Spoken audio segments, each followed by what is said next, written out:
அன்பு உள்ளங்கள் அனைவருக்கும் வணக்கம். இந்த பதிவில் ப்ராஜெக்ட் ஏல 8வது வீடு வாட்டர் ப்ரூஃபிங் பண்ணி முடிச்சிருக்கோம். அதை ஸ்டெப் பை ஸ்டெப்பாக பார்க்கலாம். ஃபஸ்ட்டு சிப்பிங் பண்ணி ரப்பீஸ்லாம் க்ளீன் பண்ணி நீட் அண்ட் க்ளீனாக ரிமூவ் பண்ணிடணும்.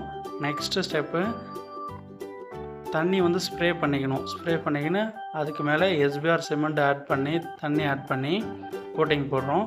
கோட்டிங் போட்டு வால்லேருந்து ஃப்ளோருக்கு ஒரு 5 இன்ச்சுக்கு டேப்பராக பிளாஸ்டிங் பண்ணி நெக்ஸ்ட் நாள் தண்ணி ஸ்டாக் பண்ணுறோம். ஸ்டாக் 4 days ஸ்டாக் பண்ணி லீக்கேஜ் செக் பண்ணிக்கிறோம். லீக்கு இல்லாத பட்சத்தில் நம்ம நெக்ஸ்ட்டு இந்த தண்ணியை ஃபுல்லாக ட்ரை பண்ணிவிட்டு கோட்டிங் வெர்டிக்கல் லைன் ஒன்று, ஹரிசாண்டல் லைன் ஒன்று நம்ம ஒரு 7 hours டைம் கொடுத்து ஃபஸ்ட்டு கோட் செகண்ட் கோட் நம்ம போட்டுக்கிறோம். 1 day டைம் கொடுத்தாலும் பெஸ்ட்டு தான். கோட்டிங் போட்டுட்டு நெக்ஸ்ட் ஸ்டெப்பு பிளாஸ்டரிங் பண்ணும்பொழுது பிளாஸ்டரிங் லிக்விட் கெமிக்கல் ஆட் பண்ணி பிளாஸ்டரிங் பண்ணோம். பிளாஸ்டரிங் முடிஞ்சு நெக்ஸ்ட்டு அது மேலே சிமெண்ட் பால் எஸ்பிஆர் கோட்டிங் போட்டுடணும்.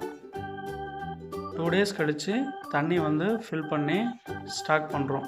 7 days தண்ணி ஸ்டாக் பண்ணி QC செக்கிங் பண்ணுவாங்க. சப்ஸ்கிரைப் பண்ண அனைத்து அன்புள்ளங்களுக்கும் நன்றி. மீண்டும் வீடியோ பார்த்துட்ருக்க நண்பர்கள் ஆதரவு கொடுங்க, சப்ஸ்கிரைப் பண்ணுங்கள், லைக் பண்ணுங்கள். சென்னை, செங்கல்பட்டு, காஞ்சிபுரம் சுற்றி உள்ள டிஸ்ட்ரிக்ட்லாம் வாட்டர் ப்ரூஃபிங் டைல் எஃபாக்சி கிரவுட்டிங்கு நான் பண்ணிகிட்ருக்கேன். நீங்கள் ஒர்க்கர் இருந்தால் கால் பண்ணலாம். புது வீடு பழைய வீடு ரெண்டுமே பண்ணிகிட்ருக்கேன். All water proofing work, all tile epoxy ஒர்க்கும் பார்த்துட்ருக்கோம். ஓகே.